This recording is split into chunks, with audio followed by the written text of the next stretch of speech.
Welcome to our channel law Kaksha. Student, आज हम environment law में डिस्कस करेंगे constitutional remedies in relation to the environmental protection. ये काफी इंपॉर्टेंट टॉपिक है, तो ध्यान से देखना वीडियो को और स्टार्टिंग से लेके एंड तक जुड़े रहना। स्टार्ट करते हैं। When India got independence from British rule, India formed its own constitution by 1950. But the leaders of the country gave more priority to the economic development and the elimination of the poverty in the country. जब India को independence मिली किससे? British rule से, यानी कि जब India आजाद हुआ तो उसने अपना कॉन्स्टिट्यूशन बनाया। उस टाइम पे लीडर्स ने, जो कंट्री के लीडर्स थे, उन्होंने किसे प्रायोरिटी दी? More priority to the economic development, यानी कि इकोनॉमिक डेवलपमेंट पे ज्यादा प्रायोरिटी दी, और elimination of the poverty in the country, यानी कि कंट्री से कैसे एलिमिनेट करे पॉवर्टी को, इस पे ज्यादा ध्यान दिया। As a result the constitution did not deal much about the environmental aspect. इसी वजह से जो हमारा कॉन्स्टिट्यूशन है वो ज्यादा डील नहीं करता किस पे? एनवायरमेंटल एस्पेक्ट्स पे। It was only in 1972 during a United nation conference on human environment held at Stockholm. देखिए 1972 पे इन्वायरमेंटल प्रोटेक्शन को लेके एक यूनाइटेड यानी इंटरनेशनल लेवल पे क्या हुई थी? कॉन्फ्रेंस हुई थी, जिसे हम क्या किस नाम से जानते हैं? स्टॉकहोम डिक्लेरेशन से भी जानते हैं और United nation conference on human environment के नाम से भी जानते हैं। ये भी मोस्ट इंपोर्टेंट टॉपिक है, इसके लिए भी सेपरेट वीडियो बनेगी। Lead to adoption of the various major to preserve the environment and prevent pollution. हमारा 1972 में जो ये कॉन्फ्रेंस हुई थी, इंटरनेशनल कॉन्फ्रेंस हुई थी, स्टॉकहोम डिक्लेरेशन, उसमें क्या थे? वेरियस मेजर्स को क्या करा था कि कैसे हम अपने वेरियस मेजर्स लिए जाएं। डिफरेंट कंट्रीज ने इसे क्या करा था? अटेंड करा था इस कॉन्फ्रेंस को। इसमें बात हुई थी इन्वायरमेंटल प्रोटेक्शन को लेके कि कैसे पॉल्यूशन को रिड्यूस करा जाए, कैसे हम अपनी इन्वायरमेंट को क्या करें? प्रोटेक्ट करें, कैसे प्रिवेंट करें पॉल्यूशन को। तो उसके लिए डिफरेंट कंट्रीज क्या लें? मेजर्स लें। Accordingly, Indian Parliament inserted two articles, that is 48A and 51A in the Constitution of India in 1976। इस डिक्लेरेशन के बाद, यानी कि इंटरनेशनल कॉन्फ्रेंस के बाद, यानी कि स्टॉकहोम डिक्लेरेशन के बाद, इंडियन पार्लियामेंट ने क्या करे? इंसर्ट करे दो आर्टिकल्स। किसमें? कॉन्स्टिट्यूशन में। कौन कौन से आर्टिकल थे वो? बिल्कुल सही, 48A एंड 51A। कब हुए थे? 1976 में। Come to the next slide. Note, अब मैं देखिए जो मैंने आपको बताया था स्टॉकहोम डिक्लेरेशन, वो मैं एक सेपरेट वीडियो में, उसके 26 प्रिंसिपल्स भी हैं, उन्हें सेपरेट वीडियो में डिस्कस करूंगा। बट यहां हल्का सा आपको ओवरव्यू दे देता हूं कि क्या थी वो डिक्लेरेशन, किसकी वजह से इंडियन पार्लियामेंट ने क्या करे? हमारा अमेंडमेंट करा हमारे किसमें? कॉन्स्टिट्यूशन में, और दो आर्टिकल को क्या करा? इंसर्ट करा, 48A एंड 51A। देखिए, the United Nations hosted the very first conference on the human environment which is held in 1972 in Stockholm, Sweden। ये जो हमारी कॉन्फ्रेंस थी, इंटरनेशनल कॉन्फ्रेंस थी, इसके बारे में थी, on the topic of environment. और ये हमारी कहां पे हुई थी कंडक्ट? स्टॉकहोम में हुई थी। स्वीडन में एक जगह है स्टॉकहोम, वहां पे कंडक्ट हुई थी। कब हुई थी? 1972 में। And officially it is known as Stockholm declaration of 1972। मैंने कई बार इसे यूनाइटेड नेशन के नाम से नहीं बोला जाता कि United Nation on the human environment के नाम से नहीं पूछा जाता क्वेश्चन एग्जाम्स में। स्टॉकहोम डिक्लेरेशन ऑफ 1972 के नाम से पूछा जा सकता है। This conference was organised in Stockholm, Sweden from 5 to 16 June 1972। ये कब से कब तक हुई थी? 5 जून से लेकर कॉन्फ्रेंस हेल्ड हुई थी 16 जून तक। कब? 1972 में। किस जगह हुई थी? स्टॉकहोम में हुई थी। किस जगह? स्वीडन में। स्वीडन में एक जगह है स्टॉकहोम, वहां पे कंडक्ट करवाई गई थी, हेल्ड हुई थी। The Stockholm declaration was attended by 114 governments, यानी कि 114 गवर्नमेंट, यानी कि 114 स्टेट्स की जो गवर्नमेंट्स थी, उन्होंने क्या करी थी? ये जो कॉन्फ्रेंस थी अटेंड करी थी। The Stockholm Declaration 1972 comprises the proclamation of 26 principle and 109 recommendation। इस जो हमारी स्टॉकहोम डिक्लेरेशन है उसमें कितने प्रिंसिपल्स बताए गए थे? इसमें 26 प्रिंसिपल बताए गए थे, जो मैंने कहा था कि अभी आपको थोड़ी देर पहले कि इसे सेपरेटली डिस्कस करेंगे स्टॉकहोम डिक्लेरेशन को। और 109 रिकमेंडेशन दी थी इस कॉन्फ्रेंस ने। India is the first country to provide constitutional protection to the environment. India क्या है? पहली कंट्री है जिसने कॉन्स्टिट्यूशनल प्रोटेक्शन दी है। किसे? एनवायरनमेंट को। यानी कि एनवायरनमेंट के लिए कॉन्स्टिट्यूशनल प्रोविजन किसने दिया? पहली कंट्री कौन थी? India. In 1972 Indians PM Mrs. Indira Gandhi attended the United Nations Conference on the Environment at Stockholm। India was the one of the signatories of the Stockholm Declaration, which is known as Magna Carta on Human Environment। अब देखिए उस time पे हमारी prime minister कौन थी?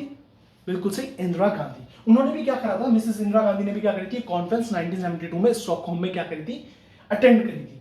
India was one of the signatories to the Stockholm declaration which is known as Magna Carta on human environment. तो देखिए जब ये डिक्लेरेशन हुई थी, यानी कि स्टॉकहोम डिक्लेरेशन की जो कॉन्फ्रेंस थी, उसमें कितनी कंट्रीज थी, 114 कंट्रीज ने क्या करा था, 114 कंट्रीज ने क्या करा था, अटेंड करी थी। उनमें से कौन सी एक कंट्री थी जिन्होंने अटेंड करी थी, इंडिया भी एक कंट्री थी।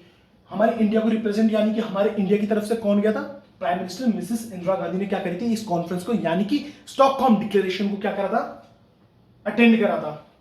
इंडिया क्या थी, वन ऑफ द सिग्नेटरीज थी स्टॉकहोम डिक्लेरेशन की, और जिसे हम क्या कहते हैं, Magna Carta on human environment. Come to the next slide. The Indian government to enact the 42nd Amendment Act 1976 to the Constitution। अभी हमने पीछे डिस्कस करा था, दो आर्टिकल्स हमारे इंसर्ट हुए थे हमारे कॉन्स्टिट्यूशन में 1976 में। अब वो किस अमेंडमेंट में इंसर्ट हुए थे, बिल्कुल सही 42nd अमेंडमेंट एक्ट 1976 में इंसर्ट हुए थे। कौन कौन से आर्टिकल थे, बिल्कुल सही, article 48A and article 51A। Clear. अब तो इस आर्टिकल में क्या इंसर्ट हुआ था उसे देखते हैं। The said amendment added Article 48A of the DPSP, Directive Principle of State Policy। अब हल्का सा मैं आपको ये बताता हूँ DPSP का मतलब क्या होता है। भैया ये वो सारे प्रिंसिपल्स होते हैं जो स्टेट पे क्या करते हैं, लाइबिलिटी होती है कि उन्हें इस चीजों को करना है। ऐसे प्रिंसिपल्स, ऐसी चीजें कि जो स्टेट को क्या करनी पड़ेगी, स्टेट पे क्या है, ऑब्लिगेटरी है, ड्यूटी है कि उसे ये चीजें परफॉर्म करनी होगी। क्लियर। तो हमने डीपीएससी में क्या ऐड करा, आर्टिकल 48 ऐड करा। कौन सा अमेंडमेंट में, 42nd अमेंडमेंट एक्ट में 1976 में। अब ये 48 आर्टिकल जो 48A है वो क्या कहता है, it declares the state shall endeavour to protect and improvement the environment and to safeguard the forest and wild life of the country. अब देखिए जो 47 अमेंडमेंट एक्ट था 1976 का, उसने इंसर्ट करा आर्टिकल 48A किसमें, डीपीएसपी पे, यानी कि directive principle of state policy पे। वो क्या कहता है, आर्टिकल 48A कहता है स्टेट की क्या है, ड्यूटी है कि वो क्या करे, एनवायरनमेंट को प्रोटेक्ट करे, उसे इंप्रूव करे। यानी कि स्टेट के ऊपर क्या डाल दिया, ऑब्लिगेशन डाल दिया, ड्यूटी डाल दी कि स्टेट को क्या करना है, स्टेप्स लेने हैं, रूल्स बनाने हैं, रेगुलेशंस बनाने हैं, जिससे वो क्या कर सके भाई, हमारे एनवायरनमेंट को, पर्यावरण को क्या कर सके, प्रोटेक्ट कर सके, इंप्रूव करेंगे, ऐसे स्टेप्स उसे लेने।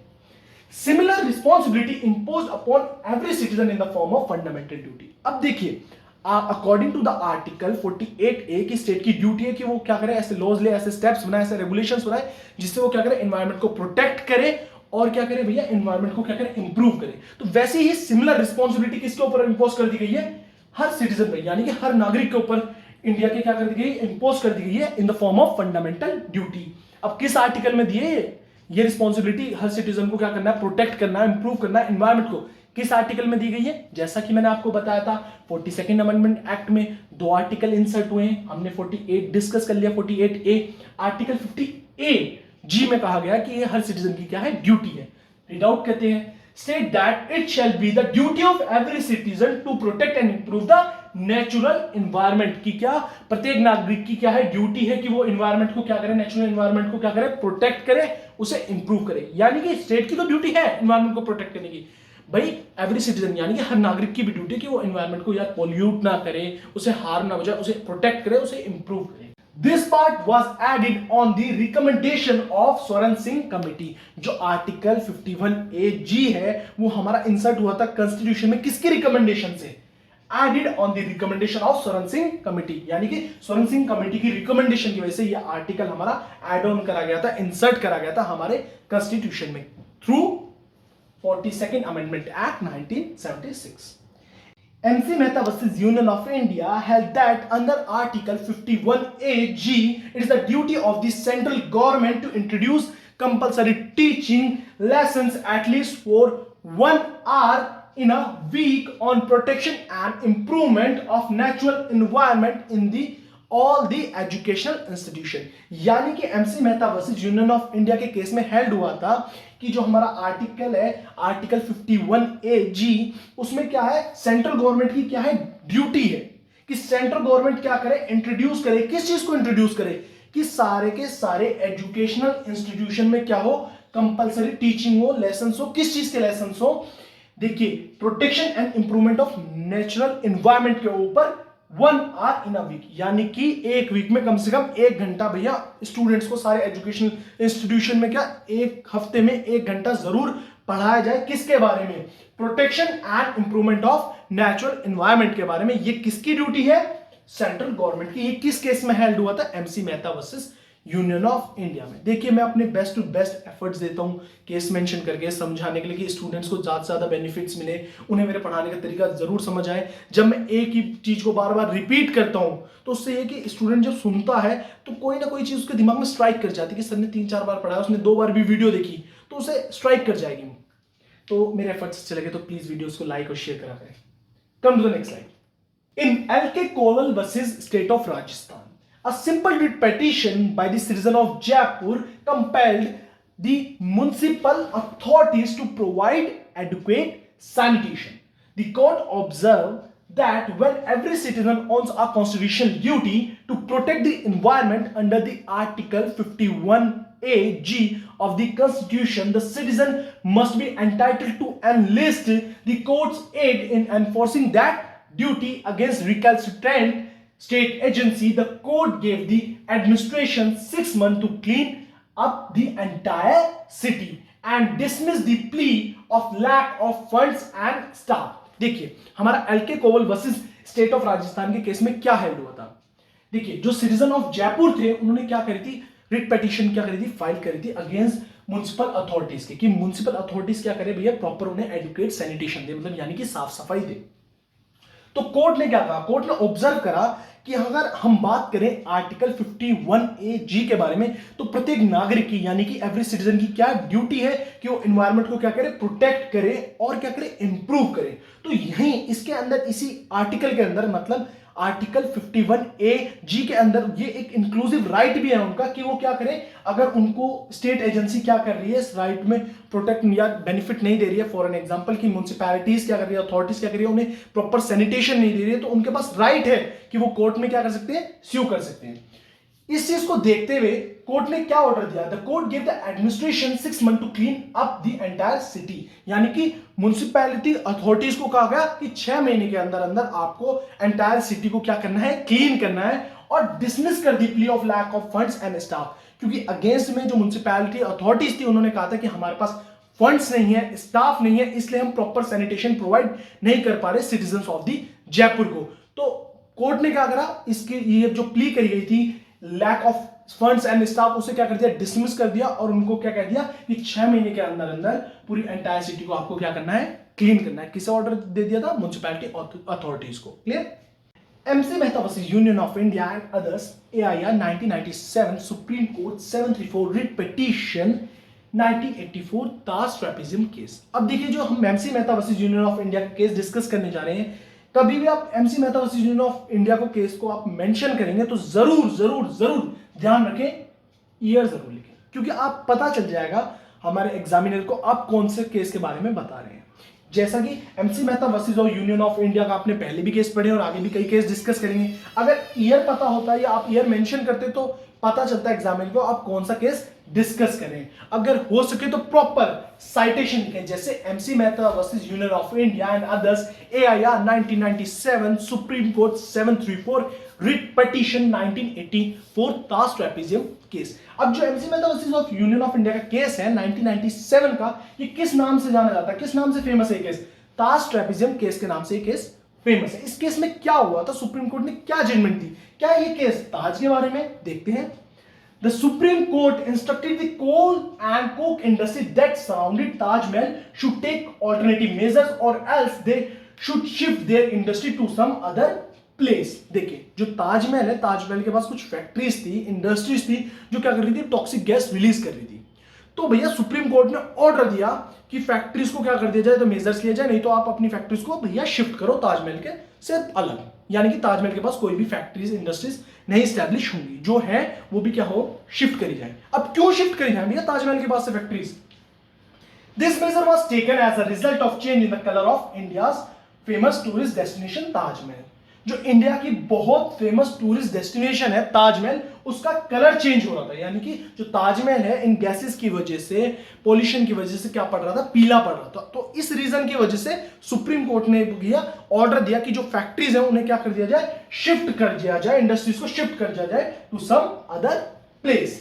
At the same time, the quality of air, water, land starting being harmful for the residents of the area, it was essential to protect the rights of the people enshrined in Article 21 of the Indian Constitution. यानी कि उस same time पे ही जो भैया air था, water था, land थी, वो भी पॉल्यूट हो रही थी और वो इम्पैक्ट किस पे डाल रही थी, रेजिडेंट ऑफ द एरिया पे, यानी कि लोगों पे, उस एरिया के पर्संस पे क्या डाल रही थी, इंपैक्ट डाल रही थी। और जो इस तरीके से क्या हो रहा था, वायलेशन हो रहा था उन रेजिडेंट्स का। कौन से वायलेशन हो रहा था, किस आर्टिकल का, आर्टिकल 21 ऑफ द कॉन्स्टिट्यूशन। बात ये आती है आर्टिकल 21 ऑफ द कॉन्स्टिट्यूशन क्या कहता है कि भैया राइट टू लिव तो देता है हमारा कॉन्स्टिट्यूशन का आर्टिकल 21, बट आर्टिकल 21 में ये कहा गया right to live with the human dignity, यानी कि मनुष्य के तरह भैया एक पर्सन क्या रह सकता है, जीवित रह सकता है। ऐसा नहीं है कि आप राइट टू लिव दे रहे हैं अकॉर्डिंग टू आर्टिकल या under article 21 of the constitution, but आप उसे क्या करें, पशुवत जीवन दे रहे हैं। पशुवत जीवन का मतलब क्या है, अब एक तरीके से क्या कर रहे हैं आप, किसी भी तरीके से यहाँ पॉल्यूशन है, फैक्ट्रीज है, उसके बीच में आपका रेजिडेंट है, तो भैया पॉल्यूशन ही इनहेल करेगा। भाई एयर में बहुत ज्यादा पॉल्यूशन है, उसे इनहेल करेगा। वाटर पिएगा तो वाटर में क्या है, वाटर भी पॉल्यूटेड है। तो वो एक तरीके से राइट टू लिव यानी कि article 21 of the Indian constitution का क्या हो, वायलेशन है। तो इस चीज को प्रोटेक्ट करने के लिए भैया एसेंशियल है कि भैया जो फैक्ट्रीज है, इंडस्ट्रीज है, उन्हें क्या शिफ्ट करा जाए from one place to another. Taj trapezium case इसलिए कहा गया क्योंकि ताज का कलर यानी कि इंडिया मोस्ट टूरिज्म डेस्टिनेशन का कलर क्या हो रहा था, चेंज हो रहा था, पीला पड़ रहा था ताज में। Clear, come to the next slide. Vellore Citizen Welfare Forum versus Union of India AIR 1996 Supreme Court 2715 Writ Petition 1991। Tamil Nadu टेंड्रीज case के नाम से ये केस फेमस है। इस केस में क्या हेल्ड हुआ था, देखिए केस जरूर मेंशन करें अपने एग्जाम्स में प्लीज। जब भी आप कॉन्स्टिट्यूशन रेमेडीज दे रहे हैं, किसी भी चीज के बारे में बता रहे हैं, केस देंगे, मेंशन करेंगे, जरूर आप अच्छे मार्क्स अटेन कर सकेंगे। और केस तो आप लॉ स्टूडेंट्स हैं तो प्लीज केसेस पढ़ना, केसेस के जजमेंट्स पढ़ना, केसेस रीड आउट करना, याद करना, साइटेशन याद करना जरूर सीख लें, बहुत ज्यादा बेनिफिशियल रहेगा फ्यूचर के लिए। The petition was filed against the excess pollution caused by the trannies and other industries in the state of Tamil Nadu in the river Palar। देखिए तमिलनाडु में एक रिवर है पालर नाम की, तो भैया पालर नाम के पास कई लोग रहते थे, जो सारे रेजिडेंट्स किस पे डिपेंड करते थे, पालर रिवर पे डिपेंडेंट थे। तो देखिए पालर रिवर के पास क्या था भैया, यहाँ के लोगों ने क्या करा, सिटीजन्स ने क्या करा, पेटिशन फाइल करी। क्यों पेटिशन फाइल करी गई, excess pollution caused by the trendies and industries. जो इंडस्ट्रीज थी, फैक्ट्रीज थी, वो क्या कर रही थी, पॉल्यूशन, भाई एक्सेस अमाउंट में क्या कर रही थी, पॉल्यूशन कर रही थी तमिलनाडु में। This river is the main source of the drinking bathing water for the surrounding peoples. जो पालर रिवर है वो क्या है, मेन सोर्स है पानी पीने का, bathing water for the surrounding of people. जो भी उस नदी के आसपास जो लोग रहते हैं, रेजिडेंट रहते हैं आसपास के एरिया में, उनके लिए क्या है, मेन सोर्स है पीने का पानी, भैया नहाने का पानी, कपड़े धोने का पानी। तो मेन सोर्स जो वाटर है, वाटर का मेन सोर्स क्या है, river parlour. The Supreme Court directed that all the attempts should be taken to improve this situation and guide all the tanneries to submit 10,000 as a fine in the collector office। कि भैया जो भी सारी factories हैं वो क्या करेंगे भैया, शिफ्ट करेंगे, मेजर्स लेंगे। अब ये मेजर्स कौन से मेजर्स है कि भैया वो साइंटिफिक तरीके से क्या करें, पॉल्यूशन को रिड्यूस करें, वो शिफ्ट हो जाए from one place to another. और 10,000 रुपए सारी टैंड्रीज क्या करेंगी, फाइन पे करेंगी, किसे, कलेक्टर ऑफिस पे। कलेक्टर ऑफिस में 10,000 रुपए भैया फाइन पे करेंगी सारी की सारी इंडस्ट्रीज और सारी की सारी टैंड्रीज, ठीक है। और वो सारी स्टेप्स लिए जाए जिनसे क्या करा जाए, उन टैंड्रीज को क्या करा जाए भैया, गाइड करा जाए कि आप इतने स्टैंडर्ड से नहीं करेंगे और जो ज्यादा पॉल्यूशन करेंगे उन्हें शिफ्ट कर दिया जाए। The court additional coordinate the state of Tamil Nadu to grant MC Mehta with the entirety of rupees 50,000 as gratefulness toward his endeavors for the security of the environment। अब MC Mehta versus यानी कि MC Mehta जी को भी 50,000 रुपए दिए गए as an award. Award क्यों दिया गया कि वो देखिए एनवायरमेंट को प्रोटेक्ट करने के लिए पेटिशंस फाइल कर रहे हैं, वो बहुत ज्यादा एफर्ट्स डाल रहे हैं, बहुत ज्यादा क्या कर रहे हैं, अपना योगदान दे रहे हैं किसमें, एनवायरमेंट को प्रोटेक्ट करने में। तो इसलिए उन्हें एज अ अवार्ड क्या दिया गया थे, 50,000 रुपीज दिए गए थे। Come to the next slide. Apart from these two articles, Article 48A and 51A, Article 21 of the Constitution includes the right to clean and a healthy environment। जैसे कि आप कॉन्स्टिट्यूशन रेमेडीज डिस्कस कर रहे हैं, आपने एक केस में पढ़ा था, कौन से केस में पढ़ा था मुझे बताइए, आर्टिकल 21 के बारे में। अभी जस्ट पढ़ा है मैंने ताज, बिल्कुल सही, ताज ट्रैपिज्म केस में। ताज ट्रैपिज्म केस में आपने आर्टिकल 21 का आपने सुना होगा कि वहां के जो रेजिडेंट्स थे उन्हें क्या फेस करना पड़ा था, प्रॉब्लम फेस करनी पड़ी थी, air pollution, water pollution, land pollution, वो सब क्या कर रहे थे, इफेक्ट डाल रहे थे, हार्मफुल इंपैक्ट डाल रहे थे किसके ऊपर, सिटीजन्स के ऊपर, रेजिडेंट्स के ऊपर, सराउंडिंग के, उस एरिया के।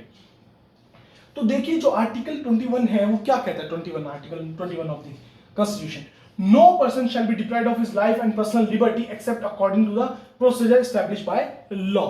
इन Maneka Gandhi versus union of India, the supreme court held that the right of life is not confined to mere animal existence, यानी कि एक जो राइट जीने का अधिकार है हर मनुष्य को, वो एक ऐसा नहीं है कि वो पशुवत जीवन जिए, यानी कि एनिमल की तरह उसे ट्रीट करा जाए, but extended to right to live with the basic human dignity, कि भैया वो एक बेसिक ह्यूमन डिग्निटी के साथ जिए, यानी कि उसका राइट है कि वो एंजॉयमेंट करे किसका, एनवायरमेंट का, वो फ्रेश एयर ले, क्लीन वाटर पिए, तो ये सब चीज क्या है, एक ह्यूमन के राइट है। अगर इनका वायलेशन हो रहा है, यानी कि तो आर्टिकल 21 ऑफ द कॉन्स्टिट्यूशन का भी क्या हो रहा है, वायलेशन हो रहा है। MC Mehta versus union of India others 1987 SC, यानी कि supreme court 1086 writ petition civil number 12739 of 1985। Shriram food fertiliser case या ओलियम गैस लीक केस से बहुत फेमस केस है। आपको यहां से समझ रहा होगा, ओलियम गैस लीक केस, यानी कि कोई ओलियम नाम की गैस लीक हुई है, उसका कोई केस डिस्कस करने जा रहे हैं हम MC Mehta versus union of India में, ठीक है। This case deals with the leakage of oleum gas on 4th and 6th of December 1985। ये केस किससे डील करता है, लीकेज के बारे में बताता है ये केस ओलियम गैस के, जो कब हुई थी भैया, 4 और 6 दिसंबर को 1985 में। This came immediately after the Bhopal gas tragedy. ये कब केस, ये जो हमारी ये जो हुई थी, हैपनिंग हुई थी, यानी कि जो ऑयल गैस लीकेज केस था वो कब हुआ था हेल्ड, ये बिल्कुल इमीडिएटली हुआ after the Bhopal gas tragedy के बाद ये केस हेल्ड हुआ था। Where many of the people died as a result, therefore was a need to develop a new rule under strict liability without exception। तो भैया इसमें हेल्ड हुआ कि भैया अब तो टाइम आ चुका, अब तो जरूरत है कि हमें डेवलप करना पड़े नया रूल, अंडर स्ट्रिक्ट लाइबिलिटी में एक नया रूल डेवलप करना पड़े विदाउट एक्सेप्शन, उसमें पर्सन को कोई भी एक्सेप्शन नहीं मिलनी चाहिए। This came to be known as absolute liability, और उसे क्या कहा गया, स्ट्रिक्ट लाइबिलिटी विदाउट एक्सेप्शन को कहा गया equals to absolute liability. This case lead to the formation of the Environment Protection Act 1986। इस ओलियम गैस लीकेज की वजह से ही, इस लीक केस की वजह से ही, यानी कि MC Mehta versus union of India others 1987 की केस की वजह से ही क्या हुआ भैया, फॉर्म करा गया क्या, environment protection act 1986। Come to the next slide. Indian council of enviro legal action versus union of India writ petition 967 of 1989, यानी कि ग्राउंड वाटर पॉल्यूशन केस क्या था। देखिए एक पीआईएल फाइल करी गई थी, डिस्कस करते हैं। A PIL was filed under article 32 for the violation of article 21 article पढ़ लिया, डिस्कस कर लिया क्या होता है। Various protests occurred over the presence of industries causing large-scale environmental pollution and endangering the lives of the villagers who reside nearby the industry. The Supreme Court initiated instant action and ordered central government to constitute strict measures against said industries. It upheld the absolute liability, stating the polluted environment must be restored to pollution-free for the healthy living by utilizing anti-pollution scientific appliances. The industry were liable for monetary damage for restoration of the environment। अब ये case क्या है, देखिए इस case में बात हुई किसके, कौन सी डॉक्ट्रिन के बारे में, डॉक्ट्रिन ऑफ एब्सोल्यूट लायबिलिटी के बारे में। देखिए ये पीआईएल फाइल करी गई थी किस आर्टिकल के अंदर, आर्टिकल 32 ऑफ द कॉन्स्टिट्यूशन के अंदर ये पीआईएल यानी कि पब्लिक इंटरेस्ट लिटिगेशन फाइल करी गई थी। किस आर्टिकल के अगेंस्ट करी गई थी भैया, आर्टिकल 21 का क्या हुआ था, वायलेशन हुआ था। भाई इंडस्ट्री जो थी वो क्या कर रही थी, लार्ज स्केल पे क्या कर रही थी, पॉल्यूशन कर रही थी, और जो विलेजर्स थे, मतलब यानी कि जो सराउंडिंग में रेजिडेंट्स थे, उन्हें क्या पड़ रहा था, उनके लिवलीहुड पे क्या डल रहा था, इफेक्ट हो रहा था। Who is near by of the industry, supreme court ने क्या इनिशिएट करा कि भैया इंस्टेंट एक्शन लिया जाए। सेंट्रल गवर्नमेंट को कहा गया कि भैया स्ट्रिक्ट मेजर इनके अगेंस्ट में, यानी कि जो इंडस्ट्रीज है, फैक्ट्रीज है, उसके अगेंस्ट में भाई स्ट्रिक्टली क्या लिए जाए, स्टेप्स लिए जाए, मेजर्स लिए जाए। अब यहां पे अपील क्या हुआ था, डॉक्ट्रिन ऑफ एब्सोल्यूट लायबिलिटी। अब डॉक्ट्रिन ऑफ एब्सोल्यूट लायबिलिटी क्या था, जैसा कि मैंने अभी पीछे वाले केस में बताया, strict liability without exception equals to absolute liability. मतलब स्ट्रिक्ट लायबिलिटी है पर्सन के ऊपर, उस पर कोई भी एक्सेप्शन नहीं दे सकता पर्सन, तो वो कौन सी लायबिलिटी होगी उस पर्सन की, एब्सोल्यूट लायबिलिटी होगी। तो इसमें कहा गया एब्सोल्यूट लायबिलिटी कही गई कि भैया जो पोल्यूशन कर रहे हैं तो भैया वो जो फैक्ट्रीज है वो कंपनसेट तो करेंगी, यानी कि जो पर्सन जिनसे वो हार्मफुल प्रोडक्ट हो रहे, मतलब कोई फैक्ट्री है उससे मुझे हार्म हो रहा है, मैं डैमेज हो रहा हूं, तो मुझे तो कंपनसेट करेगी। ऑल्सो जो वो एनवायरमेंट को क्या कर रही है भैया, डिस्ट्रॉय कर रही है, डिस्ट्रक्ट कर रही है, उसको रिस्टोर करने में जो भी खर्चा आएगा, यानी कि एनवायरमेंट को रिस्टोर में जो भी खर्चा आएगा वो भी कौन पे करेगी, वो इंडस्ट्री पे करेगी। The industry were liable for the monetary damages, जो इंडस्ट्री है वो मॉनेटरी डैमेज के लिए लायबल होगी for the restoration of the environment, और उसे सारे क्या लेने पड़ेंगे भैया, एंटी पोल्यूशन साइंटिफिक अप्लायंसेस का क्या करना पड़ेगा, यूज करना पड़ेगा, और जो भी मॉनेटरी डैमेजेस होंगे यानी कि रिस्टोर करने के लिए एनवायरमेंट के लिए, तो वो किस पे लायबल होगा, उसी इंडस्ट्री पे लायबल होगा। क्लियर?